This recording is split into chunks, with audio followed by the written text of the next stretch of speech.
I'm Warren Tadashi Furutani. I'm a Sansei Yonsei. A lot of people feel that the Sansei and Yonsei, the children of parents or grandparents who were in camp, were not touched or affected by the camp experience. I think that if people think that to be true, that they do not understand the experience of the captives. 120,000 people imprisoned. I think the point I'm making is that the concentration camp experience has had a direct impact on those of us born after the war, because it's in constant reference and because it's part of our history. And when I say history, I don't mean something only logged in books. I don't mean something just studied periodically. I mean something that impacts on us as young people and individuals today. And what you see in this movement by the Japanese American community is an attempt to bring about justice that deals with the subject of injustice. I have heard people ask, if Japanese Americans get redress and reparations, well, then African Americans should get their 40 acres and a mule. And if you bring up that, you have to bring up all of the hundreds of treaties broken by the United States government and the indigenous peoples of the Americas. I think the point I am making is that the concentration camp experience of the Japanese Americans cannot be looked at outside the context of American history, but must be looked at as part of American history. And in that context, it is easy to see it is not the exception, it is the rule.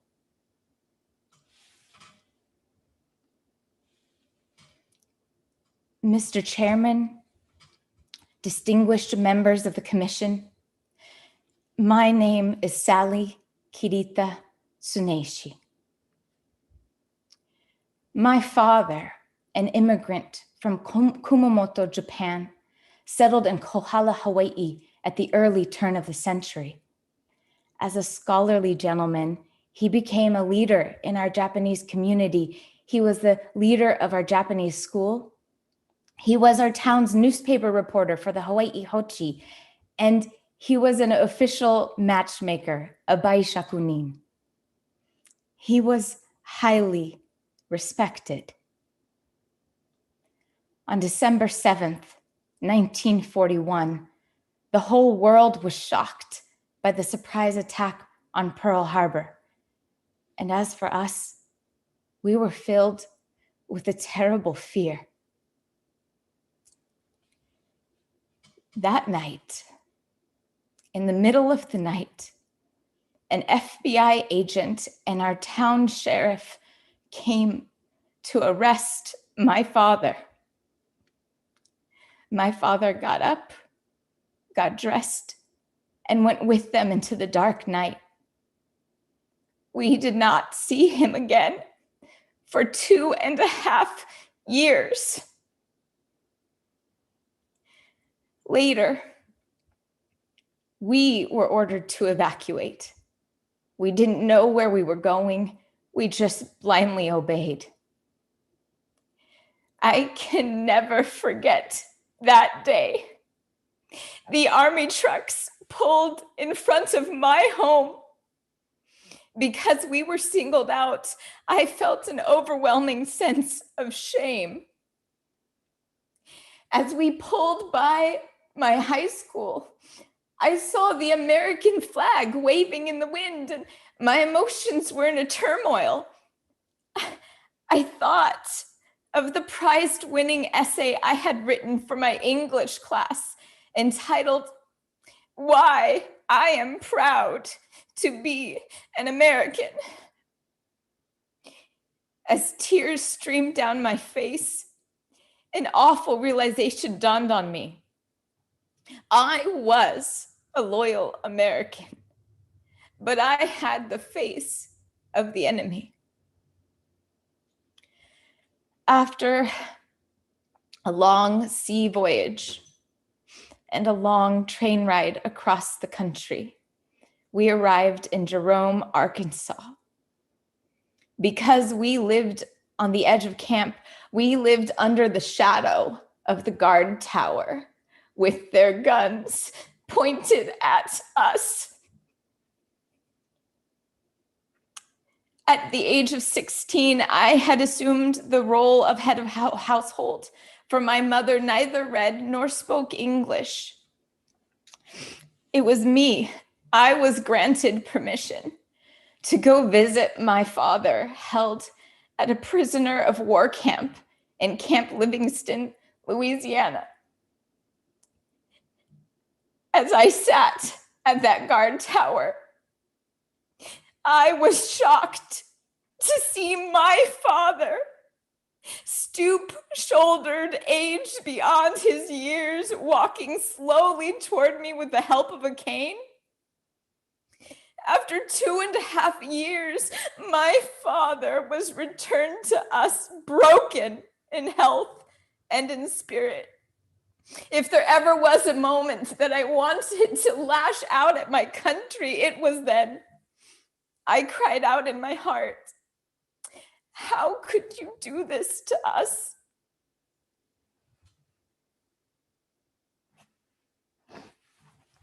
My name is Gilbert Sanchez.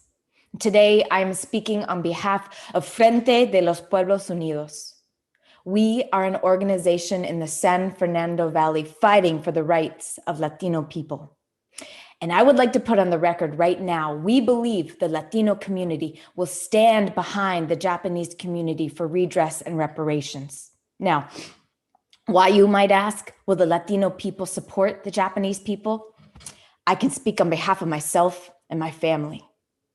You see, myself, my cousins, my uncles, my family, we worked in the same fields as the Japanese, in Gardena, Torrance, South Central, Willowbrook, in the same communities inhabited by the Japanese. And as Pearl Harbor came down, it was a very terrifying experience, especially for a lot of Chicano Americano people. For example, one night after Pearl Harbor, when we were all asleep, in the middle of the night, we heard a loud banging on the door. And I remember, before my father even had a chance to open the door was broken down. It was the FBI or the INS or what have you, but the thing is, they broke our door down and then walked in, searched the premises, and then walked out. Then they proceeded to go down the street doing the same thing to all the houses. You know what they were after was, they were after the Japanese. They took our neighbors, in the middle of the night. Their belongings were just left there.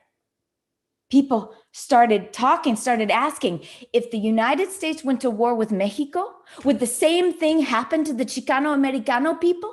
I mean, this really makes me angry because the same kind of terror, the same kind of abuses are still happening day to day. And our neighbors, we never did find out what happened to them. My name is Bill Shinkai. I'm 45, and I was asked to come here to speak about my feelings tonight. My family and I, we were in Heart Mountain, Wyoming. I was 5 years old. And as young as I was, not all my memories are clear, but I remember things. I remember the first thing we did. I remember filling these mattresses of straw. I remember the barracks. There was nothing in them but the beds, the cots, and we had to share with another family we were assigned. I remember the windstorms, the terrible food, and, well, I know it wasn't as hard on me as it was on my folks. And 40 years, people ask, why do we bring this up 40 years later? The thing is, the people in our community work. We're different. We have different values, different attitudes, different political viewpoints. But the thing is, I have never felt closer to these people, to my people, than ever before in my life. And 40 years. People talk about being let out of camp. In 45? I don't think we ever did get out of camp. I think we're beginning to get out of camp now.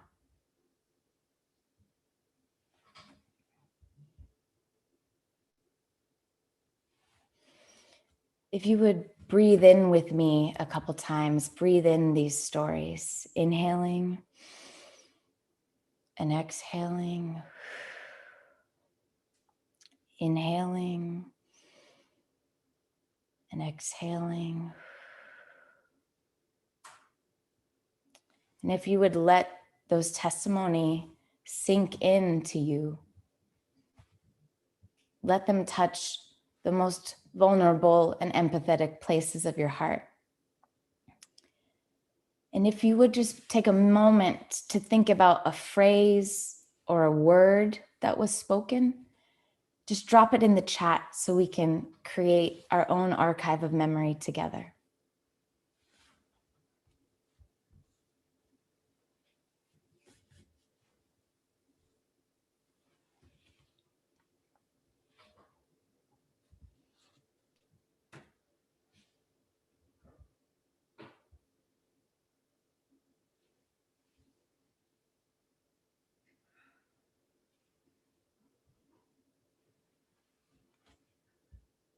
Thank you.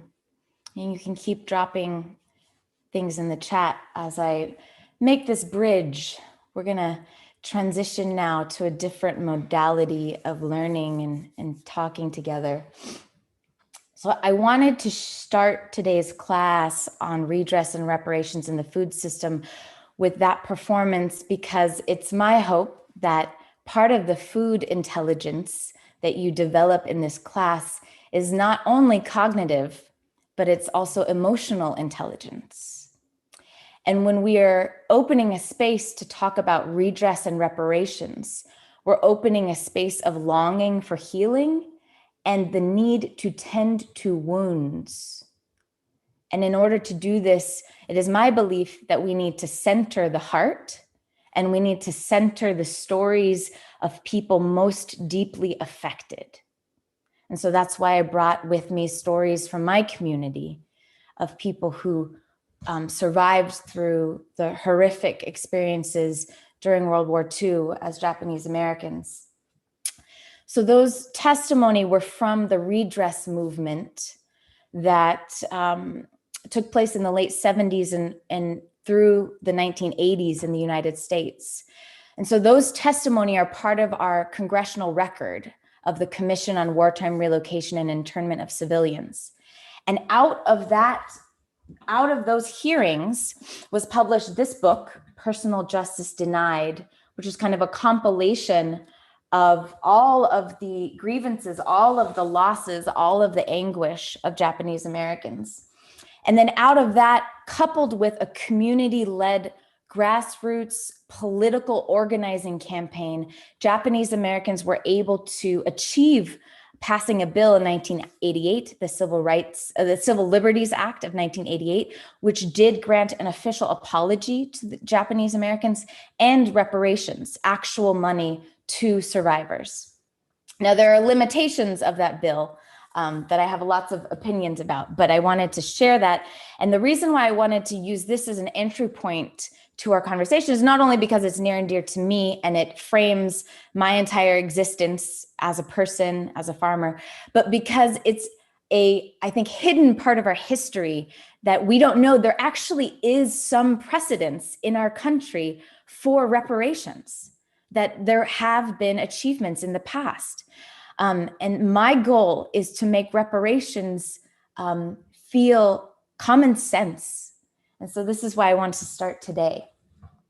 So I'm gonna invite my dear friend, Nguyen, to join me here in a second.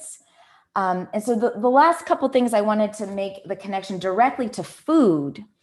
In this book, Personal Justice Denied, there's this pretty remarkable passage that starts to document the loss of Japanese Americans in relationship to land and farming.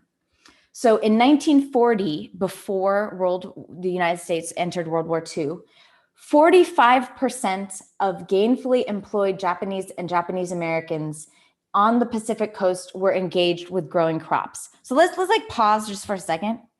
If you imagine half of everyone in your family, everyone in your cultural community makes a living directly from agriculture. That was our community, my community, pre-World War II. Half of us directly tied to the soil. Also in 1940, although Japanese Americans and Japanese immigrant farmers were a small percentage of farmers in the whole United States, most of them on the West Coast, the value of their land was staggeringly amazing because of their efforts and labor. So in 1940, the average value per acre of farms on the West Coast was $37.94. Now, the average value of an per acre that same year for Japanese American run farms was $279.96. So when you think about the incarceration of our community during World War II, it's not just about, of course, it's about abuse of a dominant culture taking away the rights of a minority group, but it's also about land theft. It's also about land theft. So that for me is the direct connection to our class in our study. Okay, so I'm going to pause there on my talking, and I'd love to bring on Eva, if you can find Mai and spotlight Mai's video. There's Mai. Thank you so much for being here. This is my friend Nguyen, who is an incredible organic grain farmer, a food and farming community organizer, and has been a part of many different organizations, was instrumental in the 2017 passing of the Farmer Equity Act in the state of California, formerly worked with the National Coalition of Young Farmers, and now launching an exciting, amazing project called the Minnow Project, which I highly recommend everyone check out. The webpage, I'll drop the link in the chat a little later, but my favorite thing, their landing page says, "We all belong to the land." And just some praise for Mai. I thought I knew a good peach pie until I had a peach pie made with Mai's flour. I thought it was all about the peaches because I'm a peach grower. But when I baked my very first pie with her flour, it was like the earth was singing with our peaches in an incredible way. So Mai, thank you so much for being here. Thank you for having me and for enabling me to see that incredibly moving performance. I know that you said there was going to be a breathing exercise between to just center a bit. I'm like, can we just do 10 more minutes? But yeah, thank you. It's a real gift every time to be with you. So, hi. Hello. Thank you. Thank you. And we can go as slow as we want, Mai. This is our space of sharing. So we did have a preparation conversation for tonight, and we have a couple different like thoughts. Mai, do you have like a inkling of where you want to talk about? Do you want to go to like the reparations and climate change topic, or Asian American, more specific Asian American stories? What are you drawn to?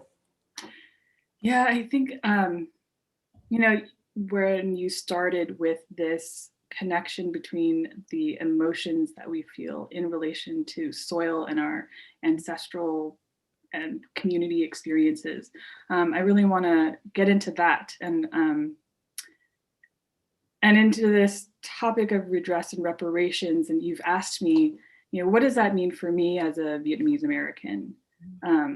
So sound good to start there? Yeah, go for it. Yeah, so Nikiko just graciously invited me to be here. And when asked, you know, what does reparations mean to me? It's actually a very uncomfortable consideration for me because my family, my parents came as refugees, my community came as refugees to the US. And so for my whole life, what I've been told explicitly or indirectly, is that we should just be grateful for whatever we get. And we cannot ask for more. So as I've moved into racial justice work and have advocated for people to, or just been an ally or an accomplice to say, you know, if someone who has experienced oppression and symptoms of racism or whatever forms of aggression and oppression, you know, it's like, why is their comfort less important than someone else's, right? And why are some people's comforts at the expense of others? And it's taken a long time for me to internalize, you know, that framework, and to say that I too deserve to live a full life. And so I think back, you know, kind of, there's, of course, being in the US, the main context when I bring up being Vietnamese American is, if anything, people will think of the war. And so that's framed my thinking. And I've had to try to break out of that and remember, you know, our very long and rich history, including the domestication of chickens that lay eggs. So if you eat eggs, I saw that in your word cloud. You know, you could thank us. But, you know, even just beyond the notion of food, right, is that for us, you know, we were colonized by China off and on for 2,000 years. And in that time period, there was a lot of extraction of bronze. We were major sort of bronze producers earlier than in Europe.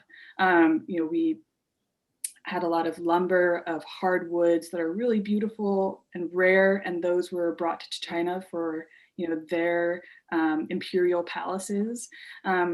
A lot of medicines from our forests have been integrated into traditional Chinese medicine and sort of are kind of just canonized in that framework without reference to our medicinal knowledge.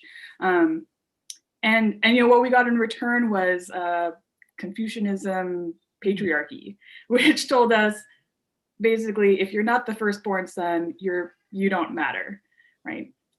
And then the French came, and then so there's that extraction of coal and spices and wood and clearing our forests for rubber, sending away our people as servants. So, you know, that's what was taken, and what we got was the imposition of a class hierarchy that said that if you're not, you know, a French educated person, you don't matter. And then there's the layer with, you know, the entrance of the U.S., which had interest in bauxite, which is key to the formation of aluminum products, right? And post World War II in the U.S., there was interest in being able to ship further and cheaply, and aluminum was lighter than steel, right? So in terms of that growth of U.S. dominance, with, you know, so many of the European countries having, you know, lost their industries after the war, the rise of the U.S. and its products, you think of like Coca-Cola cans and everything, right? Like that's related to the bauxite that was being extracted from Vietnam. Wow. And also that in the U.S. environmentalist movement that was very interested in aluminum because it's recyclable.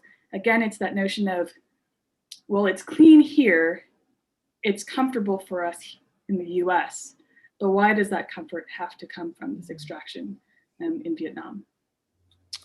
So, wow.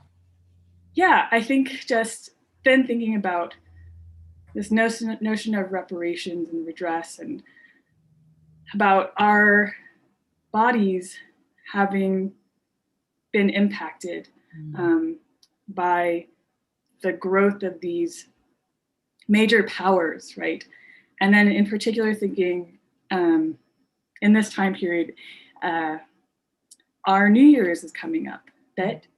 And in our recent memory, it's also a time of mourning because of the Tet Offensive, which is a time when the Viet Cong came and and attacked many cities on what is considered our most sacred day.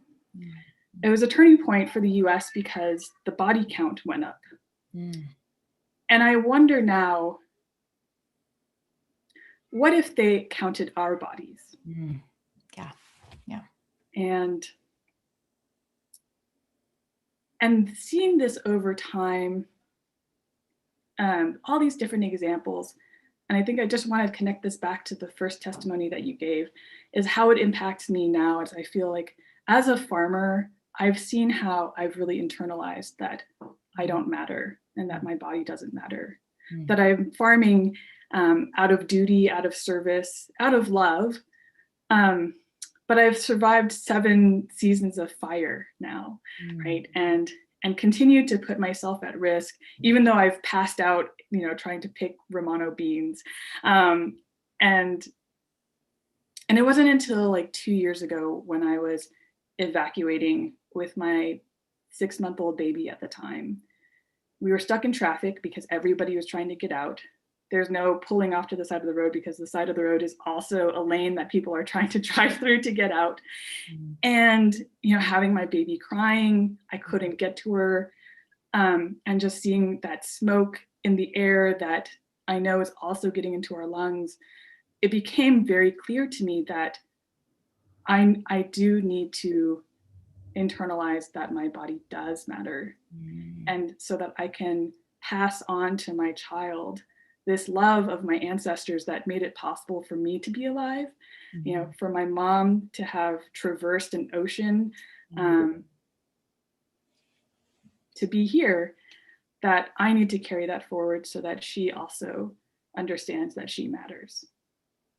So this is why I think that in relation to redress and repair and equity work, and fighting climate change, because it's a condition that affects all of us, that is no individual's responsibility, right? This is a whole holistic process of repair that needs to be done, just in the way that there's a whole world of wealth that has been built from our bodies.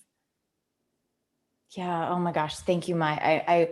I want to pause and honor, I think what you're offering right now is a really important reminder to me that when we think about the topics of redress and reparations, or our relationship with the land, our relationship with ourselves, it's so important to be specific and bear witness to the specific ways, the specific wounds, the specific traumas.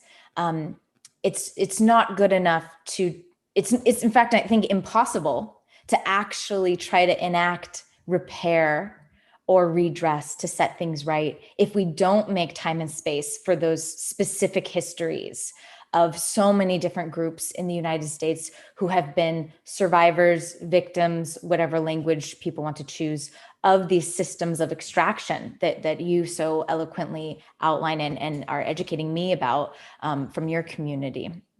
So I just want to pull that out and say thank you for that. And if we can like make this bridge, so you're asking us to consider reparations work as a holistic form of thinking and study, like studying our past and present. And you're asking us to shift away from the individual to the collective. And so this reminds me of a shift in lens that we talked about in our preparation phone call, which you expand my mind every single time I get to talk with you, Mai. And I wonder if we can get back into the conversation we were in just last week. So we were talking about, I was letting you know that the week before us was Al Gore, Alice Waters talking about climate change. And so I was giving you the context of that's what we were following. And then you launched into this like incredible re-remembering of the history of how we talk about climate change in a different framing. And you were explicitly making this link about human life as part of carbon cycle that was disrupted, and changing the language of industrial revolution to thinking about colonialism. So I wonder if is that enough to get us back in that conversation? Will you tell us more, your thoughts? Yes. And also it looks like I've been hearing sort of in the background this like, mommy. Okay. So like, do I need to, you need your computer. I'm also in my partner's office space. So like his watch went off. I know you have to go so soon. Oh, so grateful. So maybe this one thing, and then maybe we can get one student question in, and then we'll let you go, of course. Yeah, no, it's good. I also recently spoke with like UC Davis students, and it was just there were a lot of baby cameos, which they all seem to actually really appreciate. So maybe you'll be so lucky. But yeah, no, thanks for taking us back to that conversation. And I'm really glad you shared the context for where everybody in this classroom has been, and thinking about climate change, and then wanting to tie it to our conversation. So I was sharing with Nikiko that I had studied climate change at Berkeley like over 10 years ago, and I would my job was making climate models over at the 5th floor of McCone Hall, and during that time, it was the dominant narrative that we were all the posters out were of this like hockey stick. Are you all familiar with that image of like the CO2 change in the atmosphere, 11 knots? Yes. Okay. So everyone was talking about, okay, like we see this hockey stick, there's this, asymptotic rise in CO2 since the Industrial Revolution. And yes, it's true. And also, it wasn't until very recently, like a year ago, that I was starting to step back from that timeline and think about it in a global context. Right? That if we think about when the Industrial Revolution was happening, I mean, that's a very American or US and European centered lens of describing that time. But what was happening globally was this accelerated expansion of colonialism. And so when we think about the Industrial Revolution as this disruption to the carbon cycle, right, that all this terrestrial carbon then went into the atmosphere, I mean, it begs the question of where did that carbon come from before it was combusted into the atmosphere? And so what I realized was that this carbon cycle was disrupted before the Industrial Revolution. And that was through extraction, the extraction from the global south that fed these very few parts of the world, the US and Europe. So during that time, when we think about this acceleration of colonialism, India was forced to send its wheat crop to England as it experienced El Niños and droughts. And so people in India were dying of famine by the millions. And so when we think about that wheat that went away, the wheat is carbon. When we think about the people who died on long paths trying to get to different wheat stores, just the massive premature death of people who are carbon bodies returning to the soil, that is also carbon being disrupted. And then, there are all these, so many examples. And like you were saying, we have to get into the specifics. And so I think about in the context of Vietnam, and I mentioned rubber being a part of French colonialism. I went on my honeymoon to the Amazon and was in this Fitzcarraldo centered museum, and in that museum there was this tiny plaque. I'm one of those people who go to the museums and read every tiny description, and there was this tiny description where then I learned that rubber, which originated in the Amazon and was it was difficult to get deep into the Amazon to get to rubber. So what happened is this one day this British guy just stole rubber seeds, and then that got distributed mostly to Southeast Asia, and Vietnam being a place that's much more easily accessible by boat. our forests were cleared so that rubber could be planted. And so I think about that carbon, and that the rubber that was extracted became the shoes and wheels for other countries to, run over the world. And so that those forms of disruption of carbon, of death, of enslavement, of taking away people from their homelands, never to return, that helps me think about when we talk about carbon sequestration, and how that as a climate change solution that people have understood to be very pragmatic and just a form of policy common sense. Then in terms of repairing our carbon cycle, I think that reparations too must be common sense. So brilliant. Thank you so much for sharing. Mai, do you think you have time for one student question? Yes, it sounds like the baby is enjoying pizza out there. Made pizza with my flour. It's really, I'm so excited to raise this baby, saying that your mom grows cookies and pizza out in the field. So yes, the baby is content. Love it. There were 2 questions that were sent in, but also, you're managing the time, so I don't want to get into. Yeah, no, you're great. I think Kelsey, one of the graduate students, is going to pop in and help us with a student question. There we go. I will. So basically, I will introduce the lucky student, and then I'll ask her to take herself off mute so she can ask you.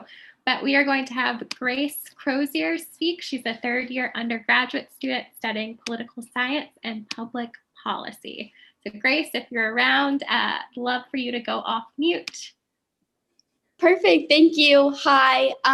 It's great to talk to both of you. Thank you so much for being here and sharing your stories. My question was, how has your identity, both of you, shaped your experiences as a farmer and vice versa? Beautiful. Mai, you should go first. Unless you want me to. Yeah, let me sit with it. I'd love to hear your response. Yeah, sure. So how has my identity shaped my understanding of being a farmer, right? That's the question. So to try to be concise, for me, my entire entry into thinking about why farming would be a meaningful life is completely bound up in my growth in understanding who I am as a queer person, as a woman, as a Japanese American, as a mixed race Japanese American. And so, I mean, that's the short answer. Like there's no, like Mai's talking about these histories of extraction, right? And I'm doing the opposite, right? Like I can't extract who I am. I'm literally, this is the house that my grandparents built. They touch the same soil, like their survival of incarceration during World War II is why I have life. So that's the short answer. Mai, did you want to share? Yeah, I'm still reaching for the concise answer. I mean, in terms of my identity, to name those, it's, I'm the 2nd person in my entire family lineage, which we have a book that, names each person for the past 6 generations. I'm the 2nd person to be born outside of Vietnam. So I carry that with me and all of my other layers of, being, there's so many. Like I can't even, I'm not good at peeling onions, so I can't peel myself. But also I'd point out that as someone who's raised Buddhist, as someone who was raised as a part of a community where we had to do so much for ourselves because, my parents were the 1st generation here and we were left out of our sort of white supremacist system, that thinking about what are the fundamentals that I need to provide for my community, and food, of course, being a staple. And also as a female-bodied person, there's a lot around seed stewardship that is a part of our tradition. And when I became a farmer and grew in some sort of notoriety in that realm, people started giving me seeds that they had actually taken to sea with when they had escaped. And so knowing that people were entrusting me with these seeds when they were, leaving in a situation where they didn't even know if they would ever see land. And now that we've landed, I do feel this responsibility. And so in that way, farming has shaped my identity as a seed saver. Thank you, Thank Grace. you. Thank you, Mai. Thank you, Grace. What a beautiful time. I want to respect and honor your multiple duties as farmer, advocate, teacher, and mom. Thank you so much, Mai. I'm going to put links to your work in the chat for all the students. Please, everyone, give Mai a big round of applause and lots of love. Thank you. Thank you. And also, just to tee up the next folks, I love Jocelyn and Sita, and they put together so many incredible events, and I got to be a part of one where I got these flavor crystals. And just because I get this airtime right now, I just want to say, Sita and Jocelyn, I put those flavor crystals onto kabocha squash tonight. The baby is eating them right now and is enjoying them. So I'm sorry I can't see your presentation, but you are definitely with us in our home tonight and filling our bellies. Thank you, Nikiko, for filling our hearts. And I hope you all enjoy the rest of this session. Thank you. Thank you, Mai. All right, we're gonna take a little break, digest, come back with so much energy for People's Kitchen Collective, who I can't believe is here as well. So we're gonna come back, reconvene at 7:05. We'll see you back here in just a little bit.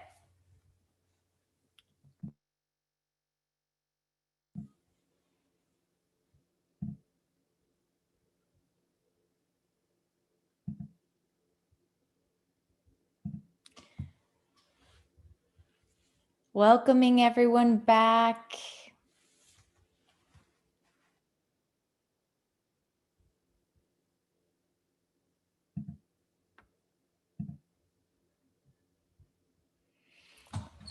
All right, thanks for coming back. We are going to launch into a quick breakout time, just to give you a little bit of time to get your creative energies flowing and talk amongst classmates. So your prompt is this remembering the future exercise. The prompt is here. Imagine it's 50 years from now, so 50 years in the future, and we have solved climate change and healed through reparations. What did we do to get here, and what does the food system look like? So this is dreaming space, dreaming, galvanizing space. So let's see, we're gonna send you into breakout rooms, and we'll be maybe about 7-ish minutes. And we'll bring you back, and then we'll launch into our final section of this evening with People's Kitchen Collective. So ask any questions in the chat and have fun dreaming together.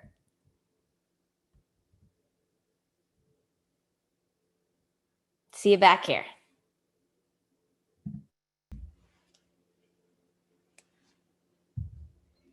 All right, welcome back, everyone. Hope you had some fun dream space together, solving climate change and reparations. It is now my distinct pleasure to welcome People's Kitchen Collective to our learning space. So I'll just do a little quick intro before I pass it off to Sita and Jocelyn. So People's Kitchen Collective works at the intersection of art and activism as a food-centered political education project. Based in Oakland, California, People's Kitchen Collective's creative practices reflect the diverse histories and backgrounds of co-founders Sita, Kuratomi, Bhaumik, and Jocelyn Jackson and Sakib Keval. They create immersive experiences that honor the shared struggles of our people, their people, our people. We believe in radical hospitality as a strategy to address the urgent social issues of our time. Sita and Jocelyn are with us this evening, and Sita is an artist, writer, and educator. Jocelyn, in addition to their roles at People's Kitchen Collective, Jocelyn is also the founder of Just Us Kitchen, which continues to create healing food experiences, including tender soul sessions for Black women and femmes that inspire folks to reconnect with themselves, the earth, and one another, with the goal of collective liberation. My favorite Sita Kuratomi Bhaumik quote is, "We eat to remember. The remedies are in our kitchen, and now we dance." And my favorite Jocelyn Jackson quote is, "In so many ways, a menu is like a prayer. It says so much about our values, our dreams, and our intentions." So with that, I will turn it over to Sita and Jocelyn, who are going to start off with a video sharing before coming on and speaking with us live.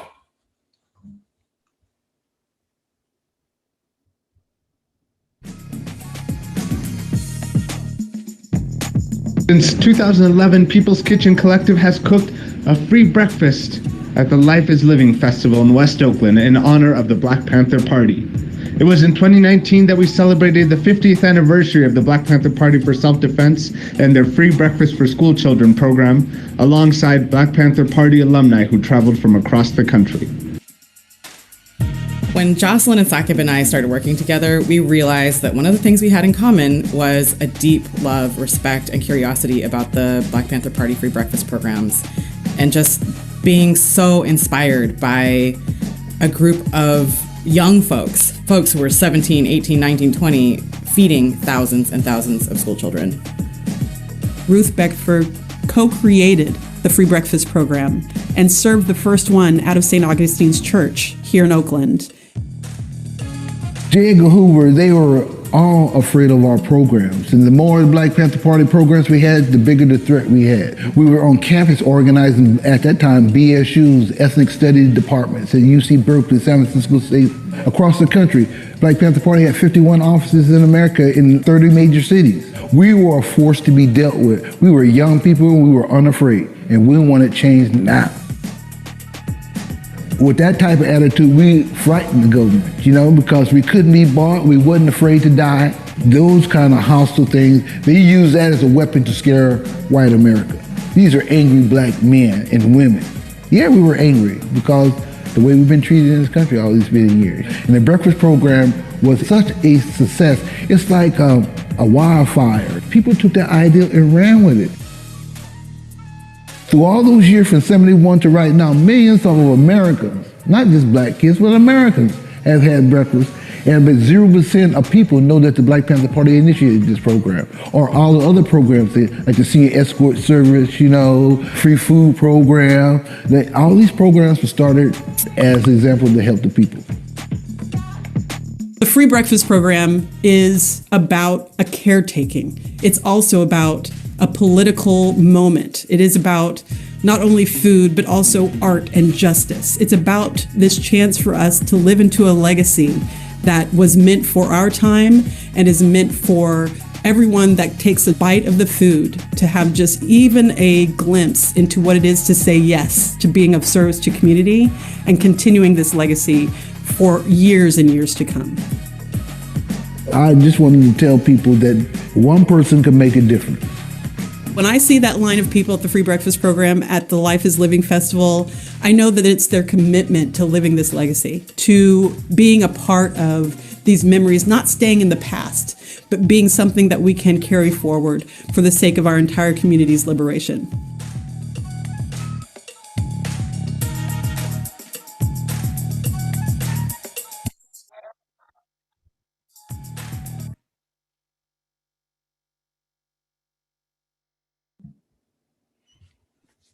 That was an awesome video. And here comes Sita and Jocelyn. Hello, everybody. Is Jocelyn here? I'm here. Where are we? Are we up side by side and I just can't see ourselves? Or no, there we are. Yay! Wow. Thank you so much for the invitation to participate in this experience. Can I just say that you took it to all the next levels. I've participated in as a guest, as an attendee, edible education in the past, that long far away time when we sat in a auditorium with one another. And, I'm really grateful that you've created a virtual experience that's as powerful because of the vulnerability and the courage of how you've hosted this and co-created this with us. So thank you. Thank you so much for setting that standard. And I want to tell you, after all those bios and this video, I want to give you a sense of who we are as People's Kitchen Collective real time. Sita and Sakib and myself have made a commitment not only to the work, but to each other. And I really want to focus in on the piece that makes the most powerful impact for me, which is the relationships. We came into each other's orbits in a way that was asynchronous and right on time. And what I want you to take away from this presentation, along with a lot of facts and a lot of emotion and a lot of purpose, is that we all need to create our crew. We all need to create the collective that we commit to and that we throw down for. And the three of us and the crew of folks that have consistently shown up for us over the last decade, it's a powerful experience. So yes, we are foundationally about this intersection of art and food and social justice. We're about this legacy of so many that have come before us in this tradition of mutual aid, collective care, of creating beauty and knowing that we have to reconcile this idea of joy and sorrow that we experience simultaneously. All that's true. But at the heart of it, it's about these relationships that we have committed to and that we can co-create because that trust has been built. I'm so grateful for Jocelyn. I was actually, right before I came onto this call, I was editing an interview between the three of us. And, this idea of collective is, there's something that felt more possible. Like, okay, so I have this saying about collectives that if something is possible by yourself, just do it. But if something is possible together that isn't possible alone, that's the reason to work and to be in collective and in community and in family and in all of these, tough, challenging, possible, inspiring, amazing, spaces. And as an artist, I have my own kind of more individual practice. It's a lot more photo and writing. And then I just feel like since in 2015, we started to working together, I was emboldened by Sakib and Jocelyn to think on such a bigger scale with less fear and with less anxiety. And this kind of feeling that I would get sometimes after an event of, it's just so sensitive. And I just, did I do this right? Or it just like dissipated. And I'm so grateful for what that's taught me. And then also, I actually was an interloper in one of the sections before this. It's talking about, like these huge kind of questions of climate crisis and, these larger movements in the world. It feels so much more possible in collective, just to kind of look at, okay, these are the city blocks that we can pour intention into for the next year, next 2 years. This is the park that we can return to every year for 10 years. This is, the relationship that we can build indefinitely. So, yeah, thanks for getting us in that reflective groove.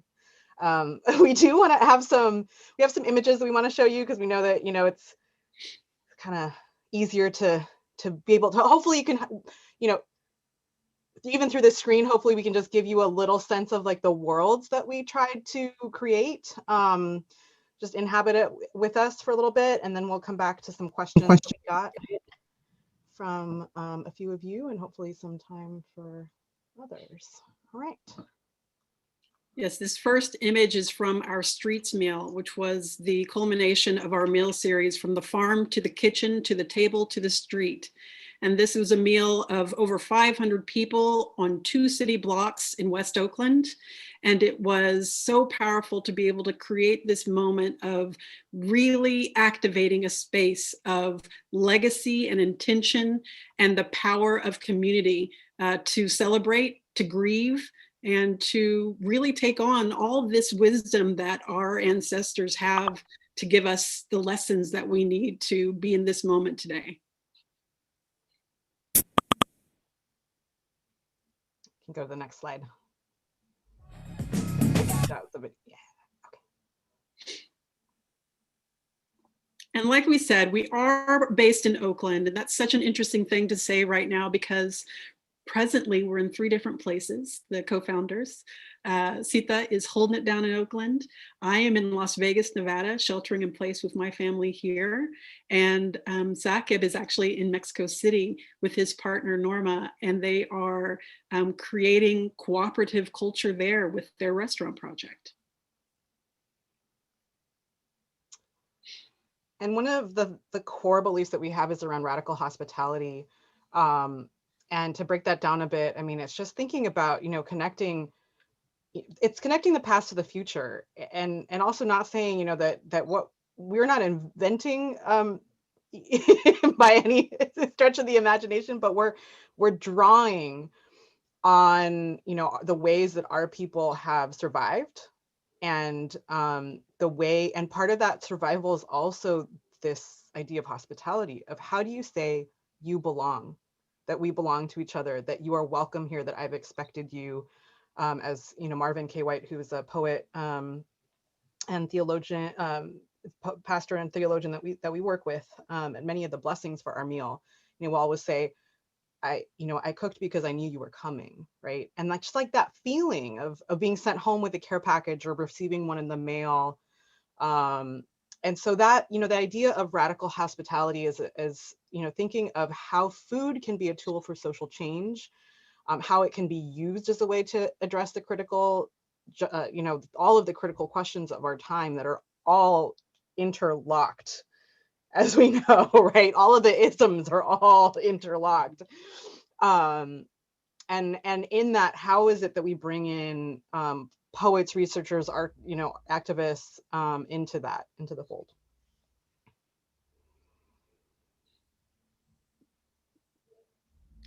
And, you know, it really is something that was referred to in the video that we just shared with you.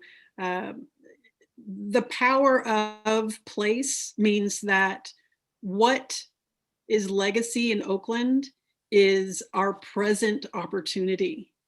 And like I said, there's often tragedy and trauma built in that. For example, Lil Bobby Hutton is the first member of the Black Panther Party and was completely victim of state violence and shot to death by the police, actually at the corner where we held that meal.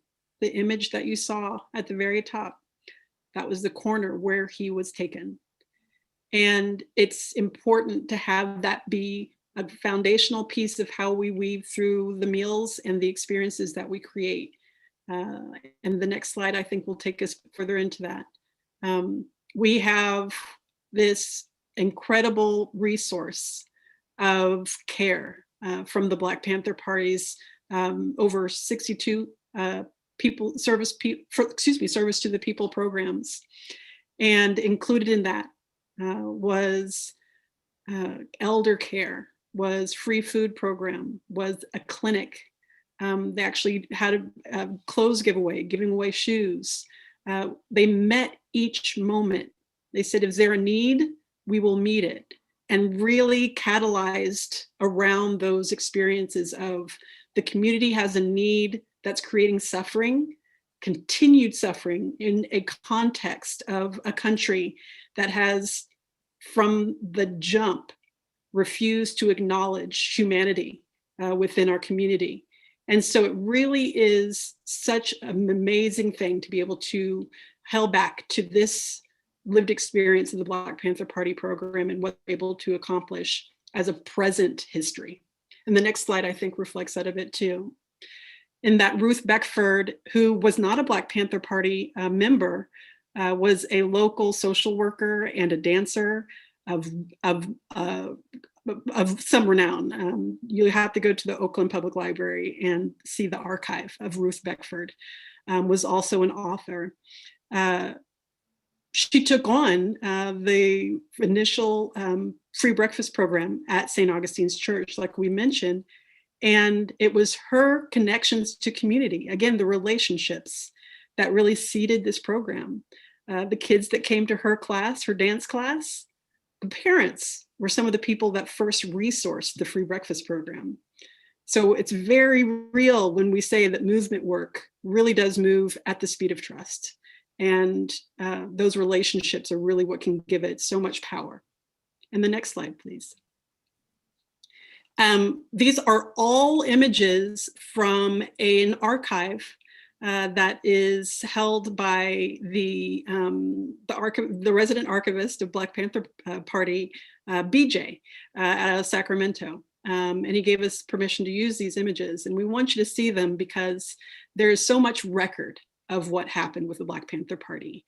There is so much really a commitment to recording the history, because if it's not recorded by the folks making it, then it will be mistreated and misrepresented by the folks who are against it.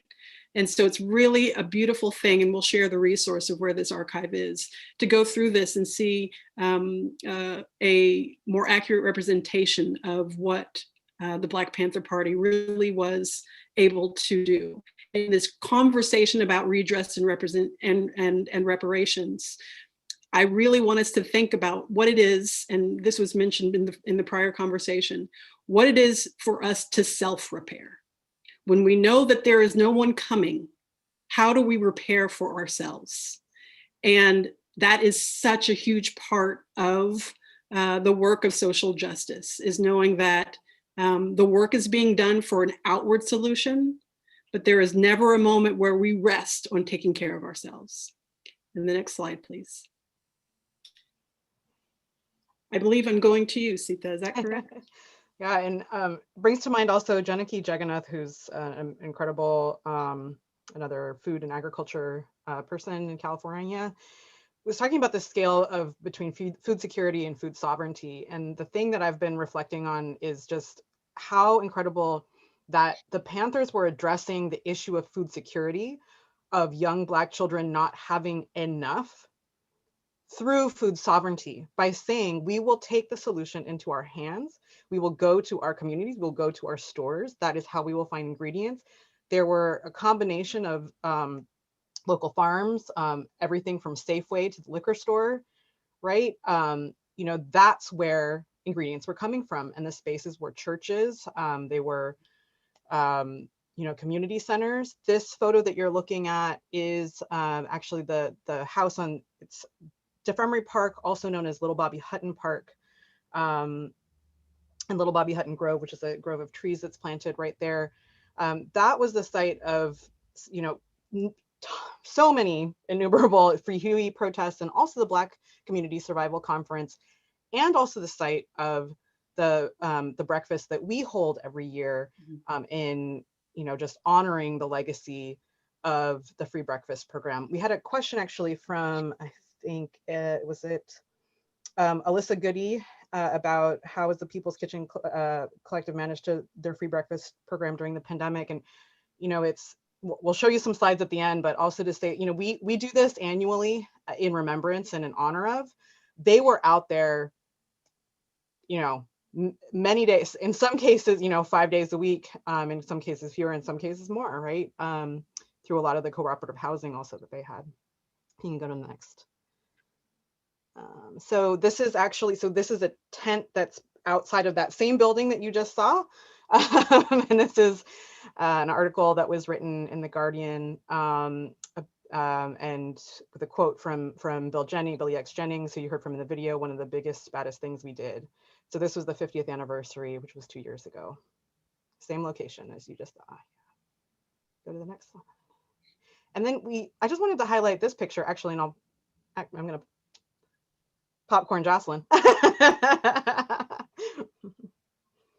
And this is another example of what it is to have the rank and file of the Black Panther Party engaged in this project.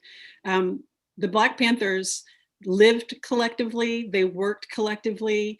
The rank and file, and we say that because there's something really important about how we divide labor, and the fact that both men and women were of service in the kitchen.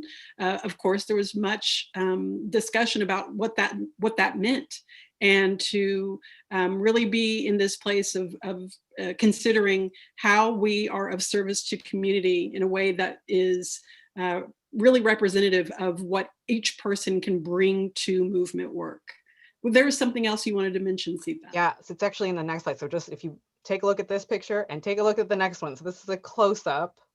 And this is Karen Seneferu, who is, so after we held the meal in the streets, this is, she posted this to her Instagram, and we were like blown away, because this is her on the left at a close-up of that photo that you just saw. And then this is her holding one of Emory Douglas's Black Panther prints at the meal in the streets that we held in West Oakland 50 years later. Yeah. And she said, full circle at the table, fed by the Black Panthers and fed by People's Kitchen Collective. And it was just like this, like, I think that one of the beautiful things about, my experience in the Bay Area is, we talk about on whose shoulders we stand, and in the Bay, we actually get to meet them and talk to them and learn from them. And, and that's just such a gift to be able to have that continuity. It really is. And I want to reinforce that, because, Karen is an amazing artist and is responsible for the Black Woman is God art project, which is an ongoing art project lifting up Black women and femme artists in the Bay Area and doing an annual gallery show of their work. So it means so much that that's what the Panthers fed. The Panthers fed that genius, that brilliance, that contribution to our community that is profound. And I say fed very specifically because that was what, quite frankly, the FBI was so scared of. This free breakfast program was so popular and so well received that it was making the Black Panthers an attractive movement. And it is important to really, really understand that food is that catalyst. Food is the moment where people stand up and take notice, because it is so essential to not only our well-being, but our ability for for taking care of self and for building oneself up, especially for children. So I really want to make sure that that's brought home, the context of what it means to really feed a community.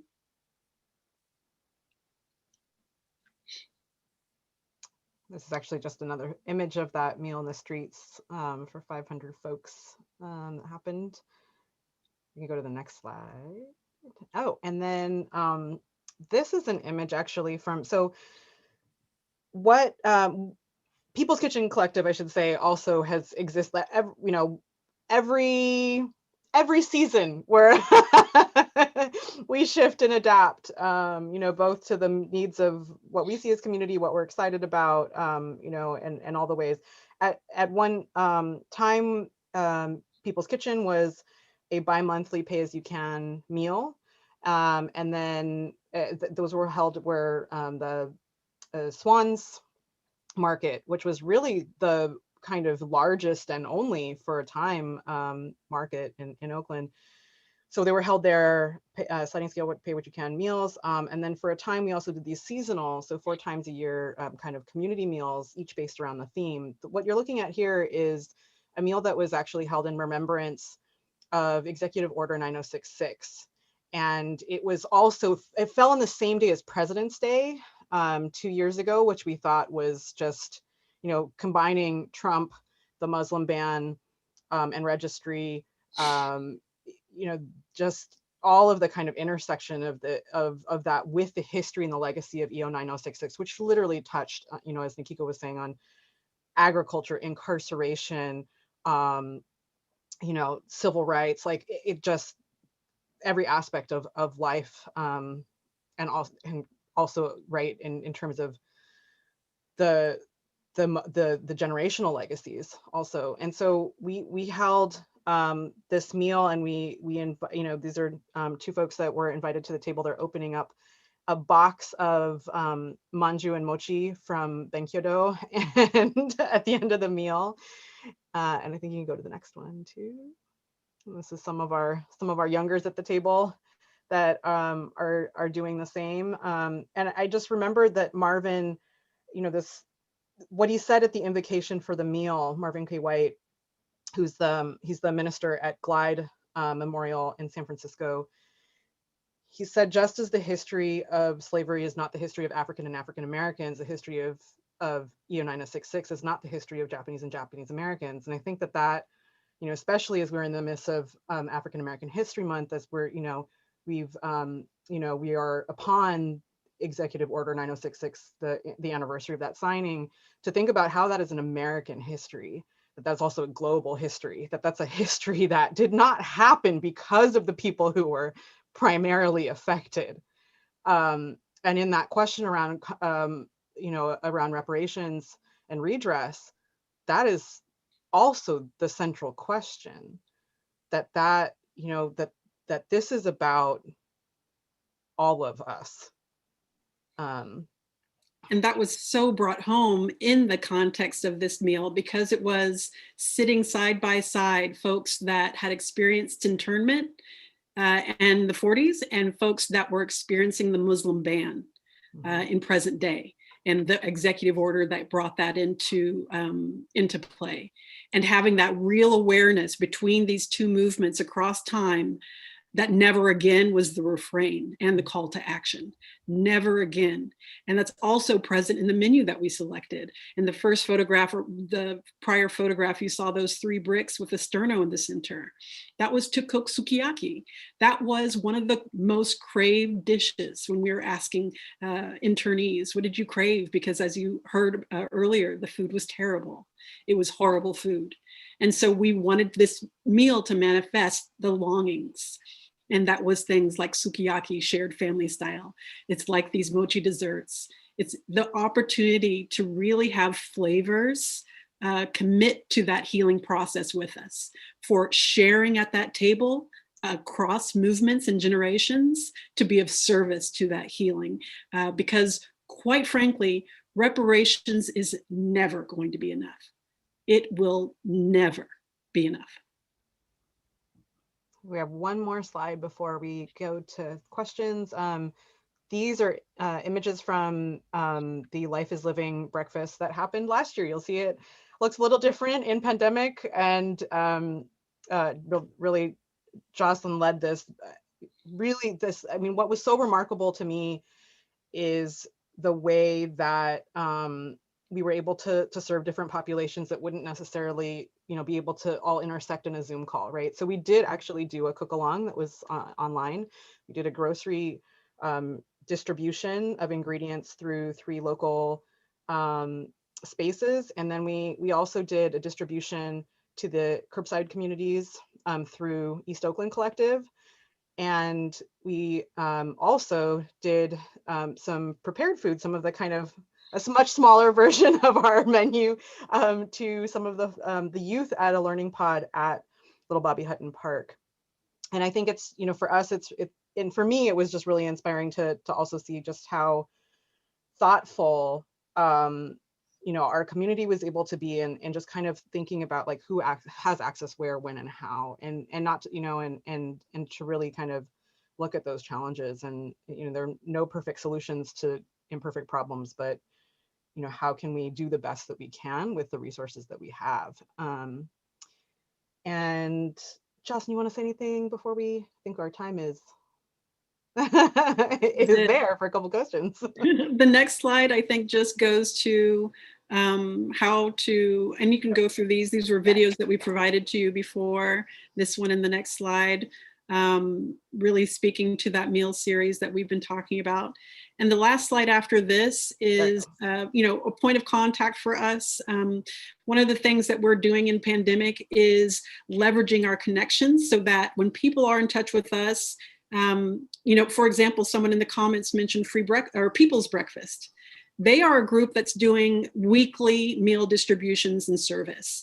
Because we're not being of service in that way right now, that is something that we're like, people who are in touch with us, let's get them to the people that they need to be connected to be of service, because that's ultimately what it is.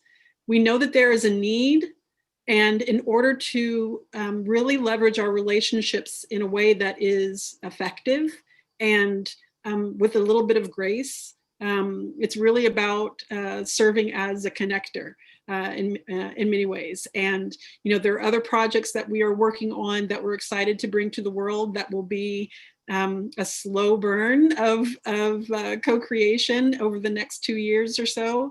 But Life is Living is the solid anchor of our experience during the pandemic. And it really resonates as something that we can continue to put so much of our love into, because quite frankly, it's a way for us to make sure that legacy is not interrupted. And I think that's the end of our slides, and we can go back to split screen. And thank you for putting us in your research paper. I can't even imagine. There's so much sweetness that we've received from students in that regard, that there is, for lack of a better term, that there is scholarship in the groundwork. And that's what we think is so important. Scholarship can't be heady, it has to be heart-filled. So that's what that indicates to me, and thank you for that. We had some additional questions, didn't we, Sita? I can kick it to students to ask you. We had a ton of questions for you all, so thank you so much for being here. I'm first going to have Sasha Durst, who is a fourth-year Haas undergrad student, speak. So Sasha, if you could go off mute, that would be great. Hi, thank you so much for coming today and speaking for us. So my question is, I have it written here. How can students in different majors going into different fields of work carry out our learning from today in our field of work? That's my question. Yeah, I teach a class called A Taste of Resistance at California College of the Arts, and I always tell my students, it's like, I don't care if you're an artist. I don't care if hopefully you like food. Otherwise, I'm not sure we, have a whole lot to build up. But no. But it's about using the tools that you're called to think about what impact it is that you can make that is, uniquely yours and that you're drawn to. And, if that's any one of a handful of things, I really, we need all of the strategies from all of the people, because they are always already interlocked. And I think, and I use that word interlocking, the Combahee River Collective, which is a Black feminist queer, the Combahee River Collective Manifesto in particular, just is one of the first places that kind of reference shows up. That's so important, because it talks about interlocking struggles and recognizing, right, that we can't separate like racism over here from misogyny over there, from, this over here and classism over there. And, and for that reason, I'm like, bring on the lawyers, bring on the farmers, bring on the artists, bring on the poets, right? Bring on the ministers. We need everybody. And we talk about this often, where racism and sexism and classism is embedded in every industry and in every discipline. No one is separated from it. It is the very definition of systemic. And when that's the case, no matter what you do, you tend to it. There's an accountability and responsibility, no matter the choice, no matter the purpose, no matter the design of your life. that when you enter into the experience, your investigation begins. It actually begins much sooner than that. But there is something real powerful about the fact that you can do that you can enter into a hospital and do that you can enter into an engineer's office or an architect's office or a teaching position. Every single place has space for that to happen. And when I say, I want to repeat this again, when I say that reparations aren't possible in a complete way, I'm one of those attorneys. I studied international human rights law, and I saw what it was for rape to be used as a genocidal tool in many parts of Africa and Eastern Europe. I saw what it was for Rwanda to do, their work of reconciliation, and South Africa with apartheid. None of them were successful. Many of them had a spirit and a possibility of healing, but none of them were successful, because there is something very clear that we need to say, and I'll attach it to what's happened here in the States when it comes to a question that we received around agriculture. We have something called Pigford debt. That is a whole heck of a lot of Black farmers whose farms and land were taken away from them, either by force or by legal means. Again, you can't do anything when it's legal. So we have to ethically and morally attach to reparations. We can't say this is the value and this is the amount that is in coordination with that value. So it really is a changing of mind around what those terms mean and what they can affect in people's daily lives, because this is hundreds of years of harm, hundreds of years of violence and degradation and deprivation. And so healing really is about finding your discipline, finding your mission and purpose, and digging in as deeply as you can in a very intersectional way in order to achieve some amount of healing within the space of your own heart, because we're all in this system, and for the neighbors, for the people you're in relationship with, and I say that, and I'm so grateful for the way that you said that.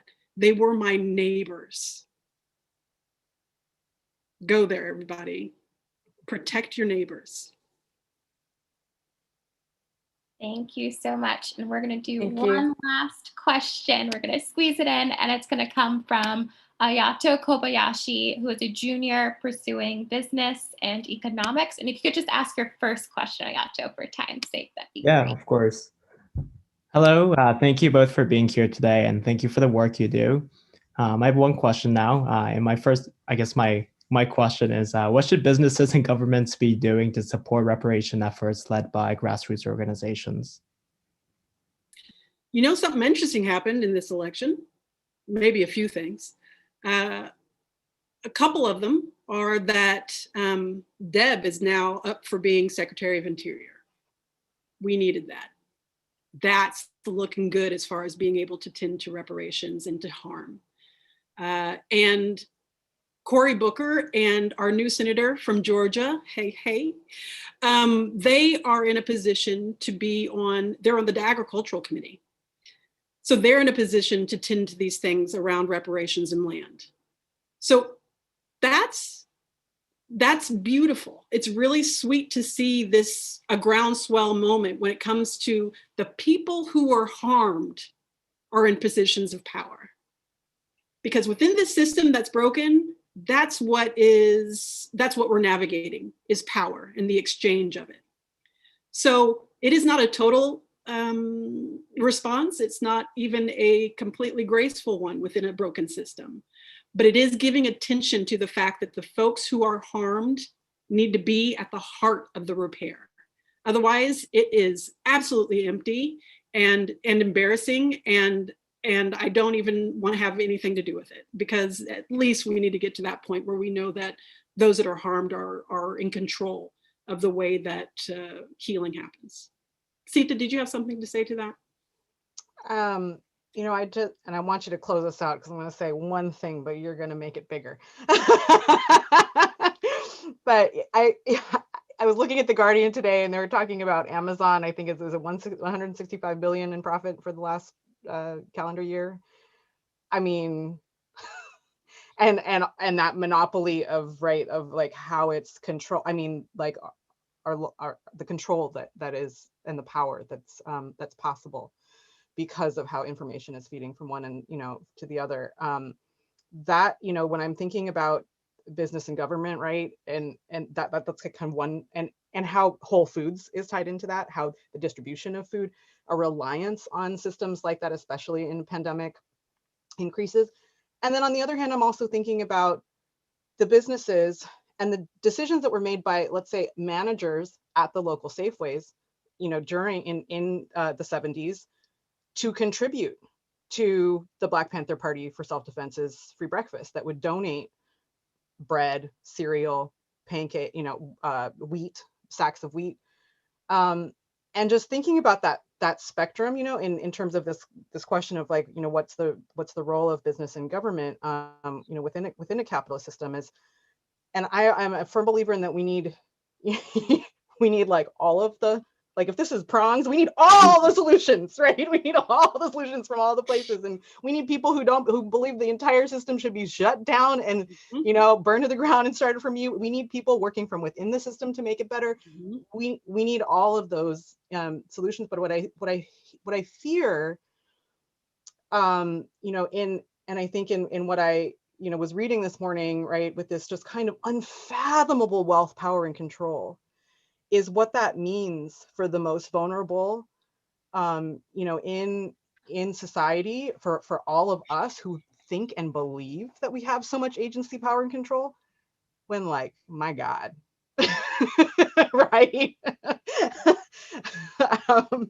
We do not in so many ways, and we do in so many others. And so I guess I'm holding those in the balance, as I think, again, kind of returning to what can I do and what can I build? And it's a small, it's a portion of that. But I think it's important. Someone told me small movements in this time, not big ones, and sustained and repeated, right?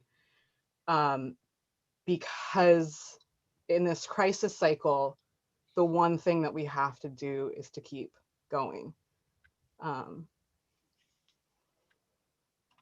And to add to that, just that piece around, it was January when we had an insurrection at the Capitol.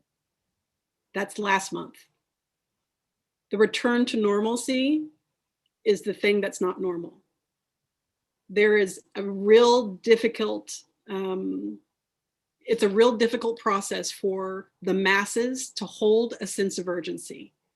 So I encourage each of you, as you are in a place of rest and rejuvenation, because the long is road, I like that. The road is long. There needs to be a simultaneous, I'm all about the simultaneous, y'all. There needs to be a simultaneous urgency that feels like your hair is on fire. I'm only sort of being figurative when I say that, because this is absolutely unheard of, that human beings act this way toward one another. We can be here and be present to one another and learn and grow and create relationship and trust. That's important. But I don't want there ever to be a moment where we think there is not a building on fire, because it is, and it has been for generations, for millennia. The harm is pervasive. And as human beings, we have to be in the place of having our hearts feel that, not be overwhelmed by it, but feel it constantly. Otherwise, we will not repair. We will simply repeat.